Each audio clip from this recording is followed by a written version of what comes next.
ये जो cockroach Janta party बनी है, ये 4 दिन की चांदनी बन के रह जाएगी अगर तुम इस पार्टी से, इस सोच से, इस मूवमेंट से एक फैन की तरह जुड़ोगे तो। Cockroach Janta party, cockroach Janta party, cockroach Janta party. सवाल ये है कि क्या ये फॉलोअर्स जो बुरी तरह बढ़े, ये फॉलोअर्स खरीदे नहीं जा सकते? क्या इस वोट्स की दुनिया में इन सोशल मीडिया फॉलोइंग नंबर्स पे भरोसा किया जा सकता है? क्या ये 2-4 हफ्तों का शॉर्ट ड्रामा नहीं है?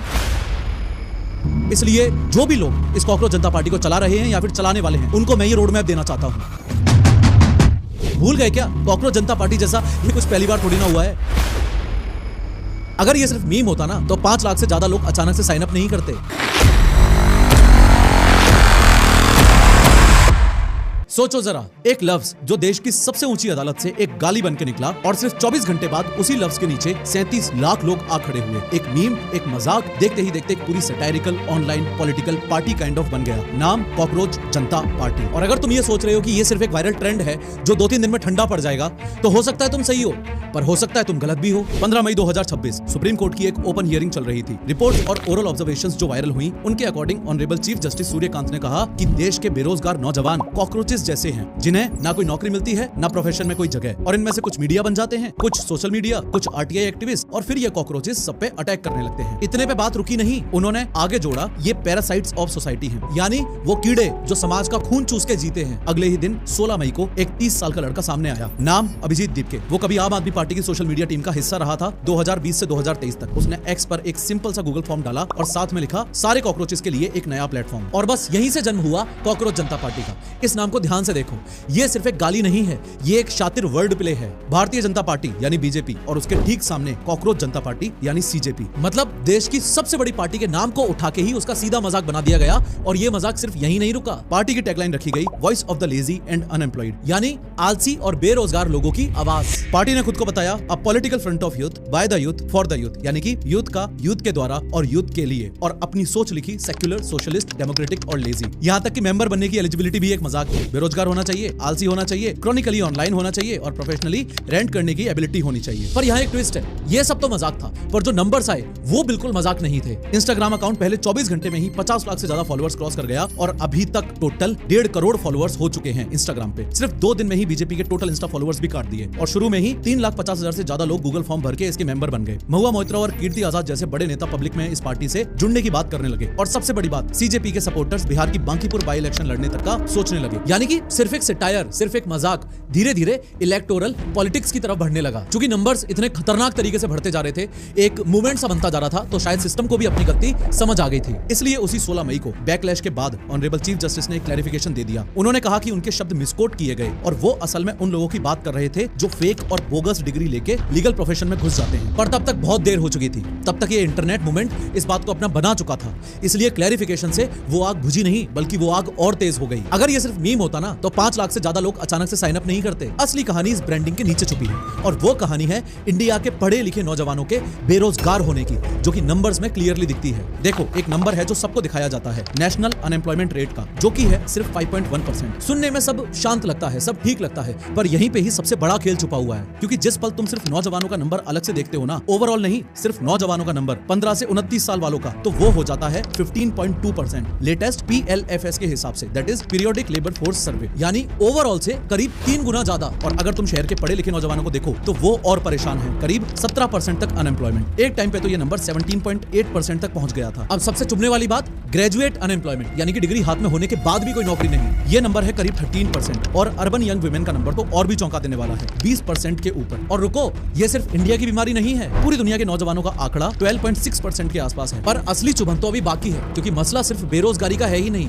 मसला है एम्प्लॉयबिलिटी का। मतलब डिग्री तो मिल रही है, लेकिन काम करने लायक स्किल्स नहीं मिल रही। Colleges, education system properly design नहीं है। एक रिपोर्ट मर्सल मेटल की ग्रेजुएट स्किल इंडेक्स कहती है कि देश के सिर्फ 42.6% ग्रेजुएट्स ही काम के लायक हैं, और ये नंबर 2023 से और नीचे गिरा है। लगातार गिरता हुआ नंबर है ये। दूसरी रिपोर्ट, इंडिया स्किल्स रिपोर्ट, थोड़ा अलग आंकड़ा देती है, करीब 56%। दोनों के नंबर्स अलग इसलिए हैं क्योंकि नापने का तरीका अलग है, पर दोनों घुमा फिरा के एक ही बात कह रहे हैं कि देश के आधे से ज्यादा ग्रेजुएट्स नौकरियों के लिए तैयारी नहीं है। और आईटीआई और पॉलिटेक्निक वालों का हाल तो और खराब है। आईटीआई में तो ये नंबर 33% तक गिर जाता है और पॉलिटेक्निक में तो और भी बुरी हालत है, 40% तक गिर जाता है। अब तुम समझ रहे हो ना ये गुस्सा आता कहां से है। जब पढ़ाई और नौकरी के बीच में गड्ढा इतना बड़ा हो तो अंदर एक ही फीलिंग बैठ जाती है कि यार सिस्टम ने तो हमें गिना ही नहीं। और इसलिए ही कॉकरोच जनता पार्टी के पीछे जो एनर्जी है ना, वो एनर्जी आलस की नहीं है, वो एनर्जी एक गुस्सा है। वो एक ऐसी पूरी पीढ़ी का गुस्सा है जिसने डिग्री ली, जिसने एग्जाम्स दिए, जिसने रात रात भर जग के पढ़ाई की और फिर भी खुद को सिस्टम के बाहर खड़ा पाया। और ऐसी पीढ़ी के कानों में देश की सबसे ऊंची अदालत से कॉकरोच जैसे शब्द जब पढ़ते हैं तो वो सिर्फ एक गाली नहीं रह जाती, वो एक नाम बन जाता है, वो एक सिंबल बन जाता है,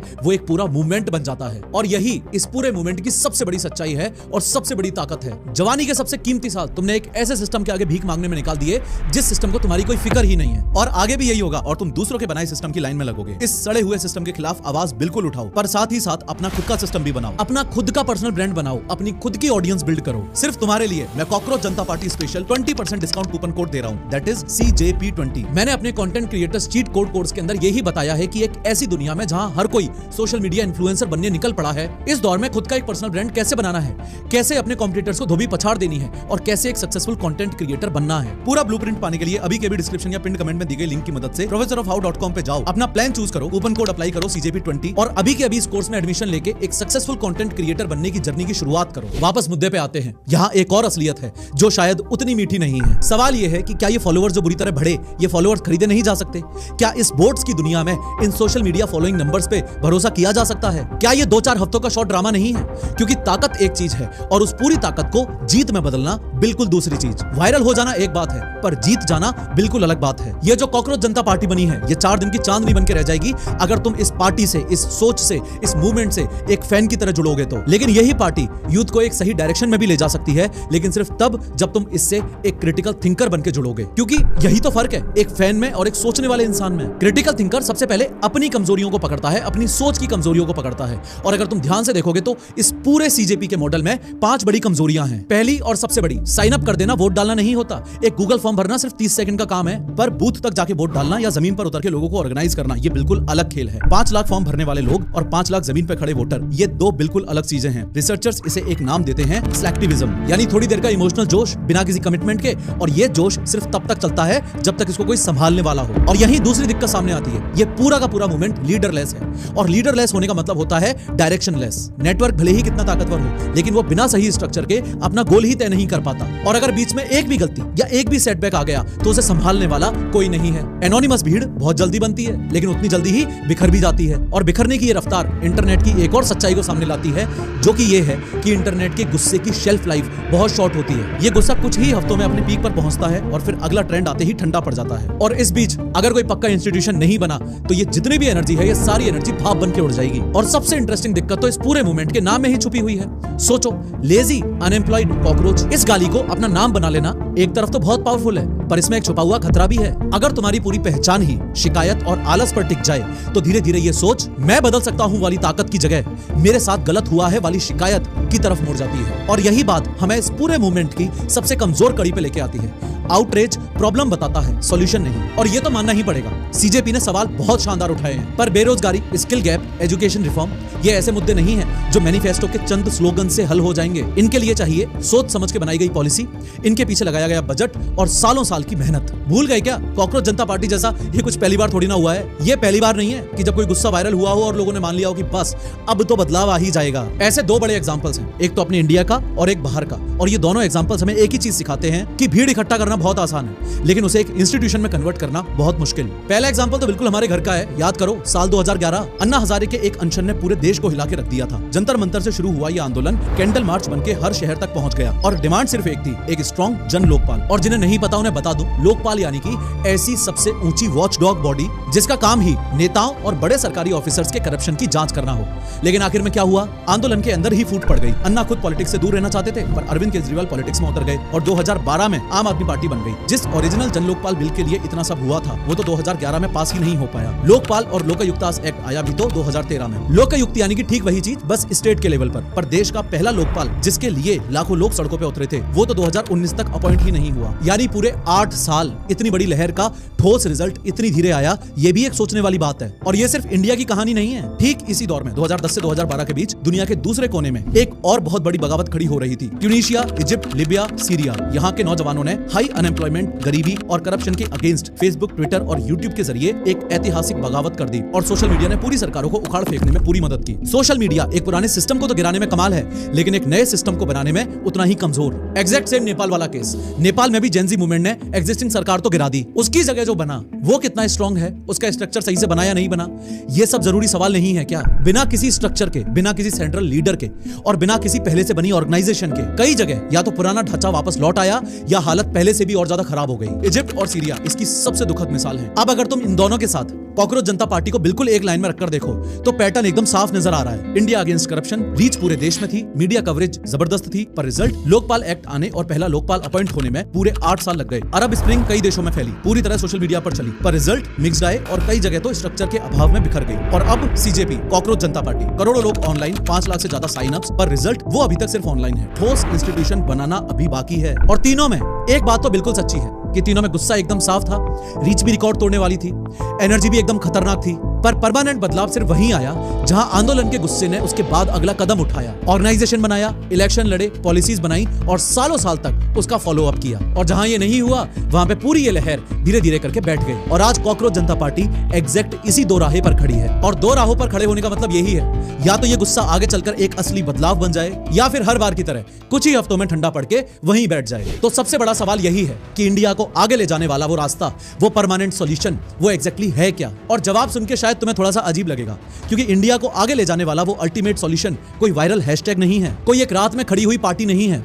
वो है एक साइंटिफिक टेम्परामेंट और क्रिटिकल थिंकिंग से सोचने वाली पीढ़ी। एक ऐसी पीढ़ी जो सवाल पूछती है, प्रूफ मांगती है, नेताओं को अपना नौकर मानती है, अपनी गलती खुद मानती है और सिर्फ गुस्सा नहीं करती बल्कि काम भी करती है। और मजे की बात, ये कोई नया आइडिया नहीं है, ये सब हमारे कॉन्स्टिट्यूशन में पहले से ही लिखा हुआ है। देखो, साल 1976 में 42वें अमेंडमेंट के जरिए एक बात हमारे कॉन्स्टिट्यूशन में जोड़ी गई। हर इंडियन का एक मूल कर्तव्य यानी एक फंडामेंटल ड्यूटी है कि वो अपने अंदर साइंटिफिक टेम्पर, ह्यूमनिज्म और सवाल पूछने और सुधार लाने की सोच डेवलप करे। और ये साइंटिफिक टेम्पर वाला टर्म पहली बार जवाहरलाल नेहरू ने अपनी किताब द डिस्कवरी ऑफ इंडिया में पॉपुलर किया। इसका मतलब है तथ्यों का सम्मान, यानी कि फैक्ट्स की इज्जत करना, एविडेंस को तराजू में तोलना। और सिर्फ ऐसा तो भारत में होता ही आया है, आंख बंद करके इस चीज को मान ना लेना, ये ना मान लेना कि ये देश कभी नहीं सुधरने वाला, नेताओं और बाबुओं की बत्ती लगाना, करप्शन करने वालों के खिलाफ आवाज उठाना और अपने देश के लिए ये सोच डेवलप करना कि प्रधानमंत्री से लेकर एमएलए एमपी तक लेकर ये सब हमारे नौकर हैं, हमारे माई बाप नहीं। इनकी तनख्वाह हमारे टैक्स से जाती है, इनको पॉलिसीज हमारे हित में बनानी पड़ेंगी। इसलिए कॉकरोच जनता पार्टी को मेरा क्लियर मैसेज ये है कि तुम सबको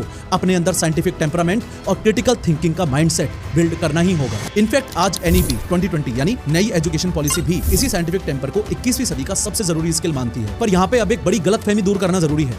साइंटिफिक टेम्परामेंट का मतलब ये नहीं होता कि आप किसी रिलीजन की डिसरिस्पेक्ट करो। इसका मतलब होता है सिर्फ एक आदत, किसी भी बात के सामने, चाहे वो गोदी मीडिया कह रही हो, चाहे वो सरकार कह रही हो या चाहे कॉकरोच जनता पार्टी सीजेपी खुद कह रही हो, हर किसी के सामने सिर्फ ये 4 सवाल खड़े करना। क्वेश्चन नंबर 1, इसका प्रूफ क्या है? क्वेश्चन नंबर 2, डेटा क्या कह रहा है? क्वेश्चन नंबर 3, इससे फायदा आखिर किसका है? और सबसे जरूरी क्वेश्चन नंबर 4, क्या मैं खुद गलत हो सकता हूँ? और जिस दिन एक पूरी पीढ़ी ये 4 सवाल पूछना सीख जाती है, उस दिन ना कोई उसे कॉकरोच कह के चुप करा सकता है और ना कोई उसे झूठ बेच सकता है, क्योंकि ऐसी पीढ़ी 4 पिलर्स पर खड़ी होती है। पहला, क्वेश्चनिंग माइंड, यानी हर दावे का प्रूफ मांगो। रोजमर्रा की जिंदगी में खुद से पूछो कि इसका सोर्स क्या है, नंबर्स को, सोर्सेज को खुद वेरीफाई करो। दूसरा, साइंटिफिक टेम्पर, यानी इमोशन और ओपिनियन से पहले एविडेंस को रखो, मतलब कोई भी वायरल क्लेम को शेयर करने से पहले एक बार फैक्ट चेक जरूर करो। तीसरा, क्रिटिकल थिंकिंग, यानी अपनी ही साइड को भी जज करो, अपने मूवमेंट की खुद की कमजोरियां पहचानो। और चौथा, सोशल रिस्पॉन्सिबिलिटी, यानी सिर्फ रेंट नहीं, काम करो, वोट डालो, आरटीआई लगाओ, लोकल बॉडी में हिस्सा लो, स्किल सीखो और दूसरों को मेंटर करो।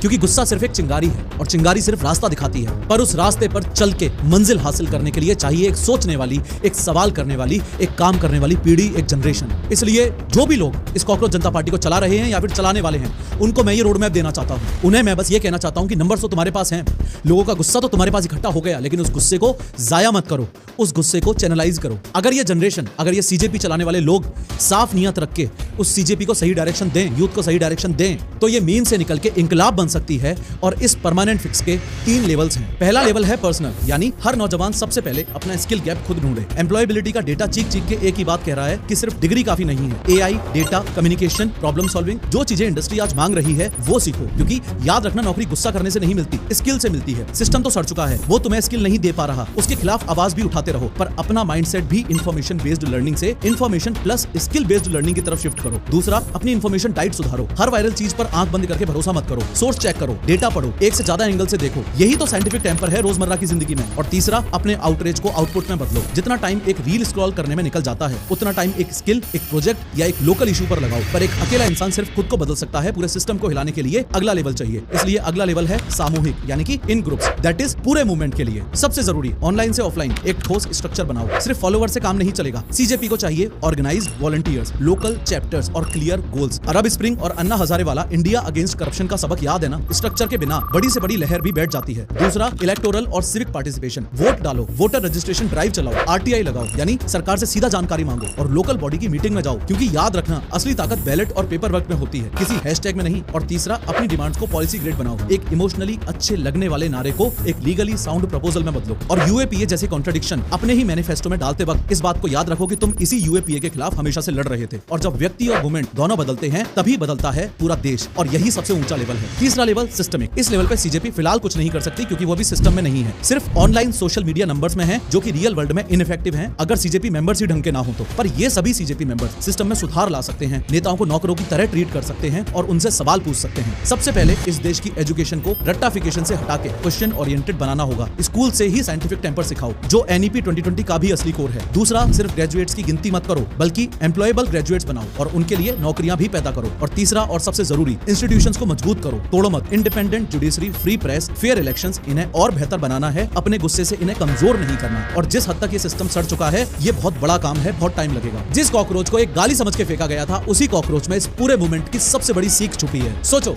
कॉकरोच की सबसे बड़ी खूबी क्या है? सर्वाइवल। वो हर मुसीबत, हर हालात में बच जाता है। पर यहीं पे एक बार और रुक के सोचो कि सिर्फ जान बचाना मंजिल नहीं होता। बिना किसी डायरेक्शन के जिंदा रहना, एक ही जगह पे घूमते रह जाना, ये कोई सॉल्यूशन नहीं है। असली तरक्की तब आती है जब सिर्फ बचने की जिद ना हो, बचने के साथ साथ एक सोच भी हो, यानी रेजिलियंस के साथ रीजन भी। एक बात सीधी कह देता हूँ, कॉकरोच जनता पार्टी एक जायज गुस्सा है, एक ताकतवर गुस्सा है, एक हिस्टोरिक गुस्सा है। पर एक बात हमेशा गांठ बांध लेना कि गुस्सा सिर्फ एक अलार्म होता है, सॉल्यूशन नहीं। और अलार्म का काम सिर्फ इतना है कि वो हमें जगा दे। अब इंडिया को आगे वो पीढ़ी लेके जाएगी जो उस अलार्म से जग जाए, ना कि वापस चादर ओढ़ के सो जाए। एक ऐसी पीढ़ी जो उठेगी, सवाल पूछेगी, स्किल सीखेगी, नेताओं को अपना नौकर समझेगी और अपने गुस्से को भी लॉजिक के फिल्टर से निकालेगी। क्योंकि आउटरेस तो सिर्फ एक शुरुआत है, असली गोल है एक ऐसी जनरेशन, ऐसी पीढ़ी बिल्ड करना जो क्रिटिकल थिंकर्स और साइंटिफिक टेम्परामेंट वाले लोग हों। फिर से याद दिला दूं, कंटेंट क्रिएशन कोर्स पे इनसेन 20% डिस्काउंट के लिए कूपन कोड है CJP, करो और कोर्स में एडमिशन लो।